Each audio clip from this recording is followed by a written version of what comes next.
বাঁধাকপি খেতে খেতে আর ভালো লাগছে না, তাহলে ঝটপট এই রেসিপিটি একবার বানিয়ে দেখুন তো। বানানো যেমন সহজ, খেতেও ভীষণ ভালো লাগে। বাঁধাকপি খেতে না ভালো লাগলেও এই রেসিপি দেখে তো জিভে জল আসবেই। বিকেলে মুড়ির সাথে বা চায়ের সাথে পুরো জমে যাবে, আর একটা খেয়ে তো মন ভরবেই না। নমস্কার বন্ধুরা, প্রতিদিনের মতো আরো একটা দারুণ রেসিপি নিয়ে হাজির হয়ে গেছি। আজকে বানিয়ে দেখাবো বাঁধাকপির বল ভাজি। যারা বাঁধাকপি খেতে পছন্দ করেন না, তারাও অনায়াসে এই রেসিপিটা পেলে চেটেপুটে খেয়ে নেবেন। বানানো খুবই সহজ, তো চলুন, আশা করছি আপনাদের রেসিপিটি অনেক ভালো লাগবে। বাঁধাকপির এই রেসিপিটি তৈরি করার জন্য আমি এখানে মিডিয়াম সাইজের একটা বাঁধাকপির অর্ধেকটা এরকম একদম ভালোভাবে কুচিয়ে নিয়েছি। এবারে গ্যাস ধরিয়ে আমি এখানে একটা কড়াই বসিয়ে দিয়েছি। কড়াইটা ভালো করে গরম করে নিয়েছি। দিয়ে দিচ্ছি কিছুটা সরষের তেল। তো তেলটা খুব ভালোভাবে গরম করে নিয়েছি। দিয়ে দিচ্ছি দুটো তেজপাতা আর দুটো শুকনো লঙ্কা একটু ফাটিয়ে নিয়েছি। আর দিয়ে দিচ্ছি হাফ টেবিল চামচ 5 ফোড়ন। এবারে একটা বাটির মধ্যে কয়েক টুকরো নিয়ে নিয়েছি আদা আর নিয়েছি দুটো কাঁচা লঙ্কা। এবারে একটু থেতো করে নেব।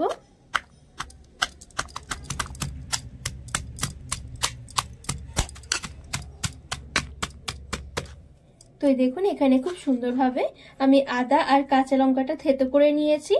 এরকম করে থেতো করে নিলে কি ফ্লেভারটা খুব সুন্দর আসে, খেতেও অনেক বেশি ভালো লাগে। এবারে এই থেতো করা আদা আর কাঁচা লঙ্কাটা আমি ফোড়নের মধ্যে দিয়ে দেব। গ্যাসের আঁচটা হালকা রাখতে হবে, নাহলে ফোড়নগুলো পুড়ে যাবে।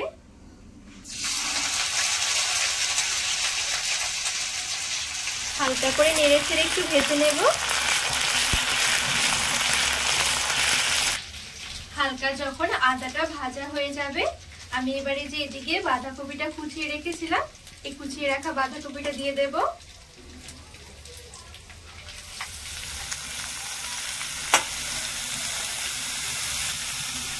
হাফ টেবিল চামচের মতো লবণ নিয়েছি, লবণটা দিয়ে দেব। ভালো করে নেড়ে ছেড়ে একটু মিশিয়ে নেব।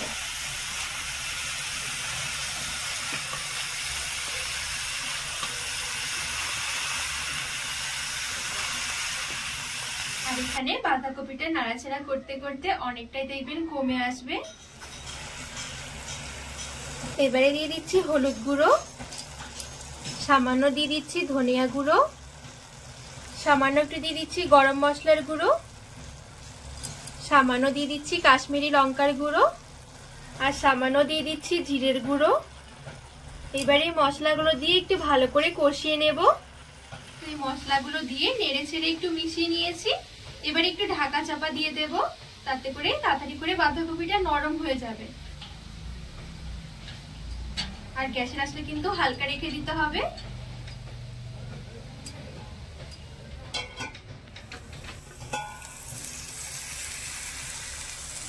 3 থেকে 4 মিনিটের মতন আমি একটু কষিয়ে নিয়েছি বাঁধাকপিটা ঢাকা চাপা দিয়ে।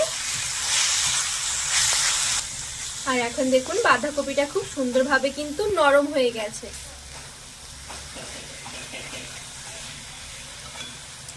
আর এইদিকে দেখুন আমি কিছুটা আলু একটু ম্যাশ করে নিয়েছি। এখানে আমি দুটো মিডিয়াম সাইজের আলু নিয়েছিলাম।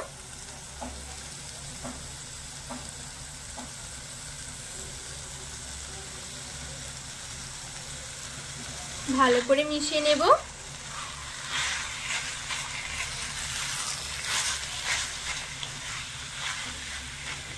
এবারে এই আলুটা দিয়েও নেড়ে চেড়ে একটু ভেজে নেব।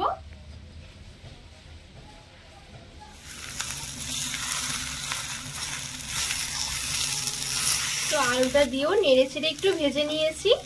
সামান্য একটু দিয়ে দিচ্ছি চিনি, হাফ টেবিল চামচের মতন নিয়েছিলাম। আর এখানে নিয়েছি কিছুটা ভাজা বাদাম, আর দিয়ে দিচ্ছি কিছুটা ধনেপাতা কুচি। এবারে সবকিছু ভালো করে মিশিয়ে নিলে বাঁধাকপির পুরটা রেডি হয়ে যাবে।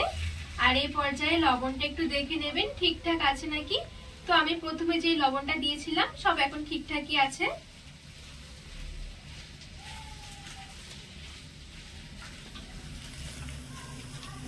তো খুব সুন্দরভাবে মিশিয়ে নিয়েছি। এখন কিন্তু বাঁধাকপির এই পুরটা একেবারে রেডি হয়ে গেছে। এবারে নামিয়ে নেব।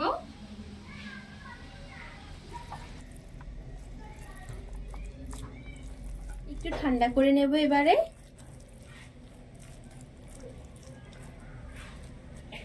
তো এইদিকে বাঁধাকপির এই পুরটা আমি হালকা করে একটু ঠান্ডা করে নিয়েছি। এবারে এই বাঁধাকপির পুর থেকে আমি অল্প অল্প করে নিয়ে ছোট ছোট করে একটু বল বানিয়ে নেব।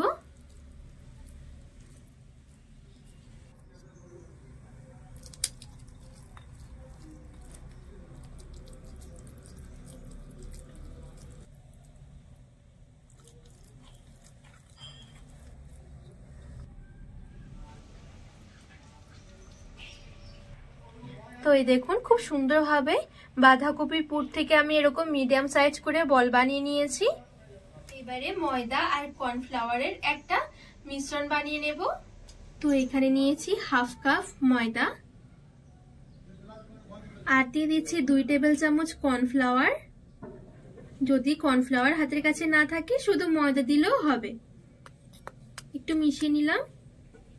সামান্য দিয়ে দিচ্ছি লবণ, একটু দিয়ে দিচ্ছি গোলমরিচের গুঁড়ো।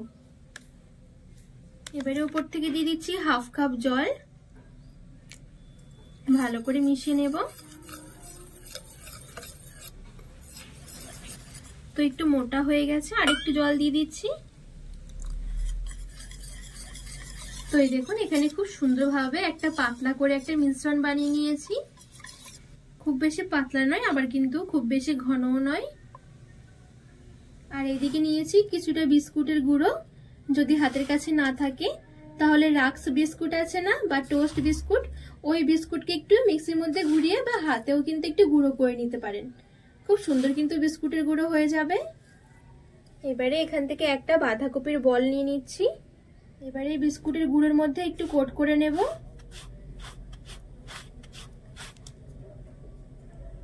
এই দেখুন। এবারে এদিকে যে ময়দা আর কর্নফ্লাওয়ারের গোলা বানিয়ে রেখেছিলাম এখানে দিয়ে দিচ্ছি। ভালো করে একটু কোট করে নেব। আবার এই বিস্কুটের গুঁড়োর মধ্যে দিয়ে একটু কোট করে নেব। তো এই দেখুন খুব সুন্দরভাবে কোট করে নিয়েছি। এবারে আবারও আমি ময়দা আর কর্নফ্লাওয়ার গোলা মিশ্রণের মধ্যে একটু কোট করে নেব। আমি এখানে ডবল কোটিং করছি, এতে করে বলগুলো অনেক বেশি মুচমুচে হবে। চাইলে কিন্তু একবার কোটিং করেও নিতে পারেন।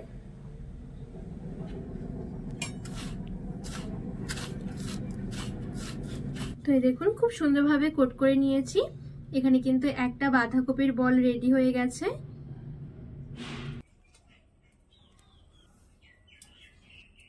তো বাদবাকি বাঁধাকপির বলগুলো ঠিক আমি একইভাবে রেডি করে নেব।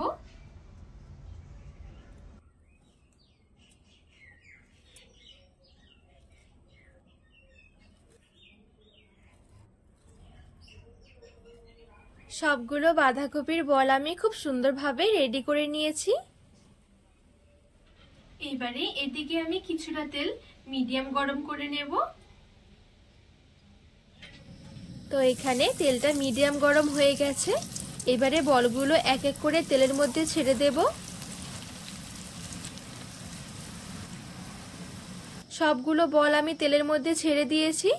এবারে গ্যাসের আঁচটা মিডিয়াম থেকে হাই আঁচের মাঝামাঝি রেখে বলগুলো ভেজে নেব। ভাজতেও একদমই সময় লাগবে না, অল্প সময়ের মধ্যে দেখবেন বলগুলো ভাজা হয়ে যাবে। তো এই দেখুন কত সুন্দর একটা কালার এসে গেছে। এবারে তেল ঝরিয়ে তুলে নেব।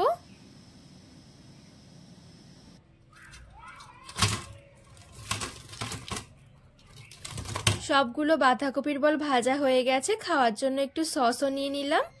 এখন রেডি হয়ে গেছে বাঁধাকপির বল ভাজি। একদমই মুচমুচে, খেতে ভীষণ ভালো লাগে। একবার অবশ্যই বাঁধাকপি দিয়ে এইভাবে তৈরি করে দেখবেন। বাঁধাকপি খেতে না ভালো লাগলেও এই রেসিপি দেখে তো মন ভরে যাবে, আর একটা খেয়ে তো মন ভরবেই না, এতটা ভালো লাগবে। আর এভাবে সস দিয়ে খেতে তো দারুণ লাগে। আজকে এই রেসিপি আপনাদের কেমন লেগেছে অবশ্যই কিন্তু কমেন্ট করে জানাবেন, আর বাড়িতে একবার হলেও বানিয়ে দেখবেন, ভীষণ ভালো লাগে খেতে। তো রেসিপি ভালো লাগলে চ্যানেলটিকে সাবস্ক্রাইব করে পাশে থাকার অনুরোধ রইল।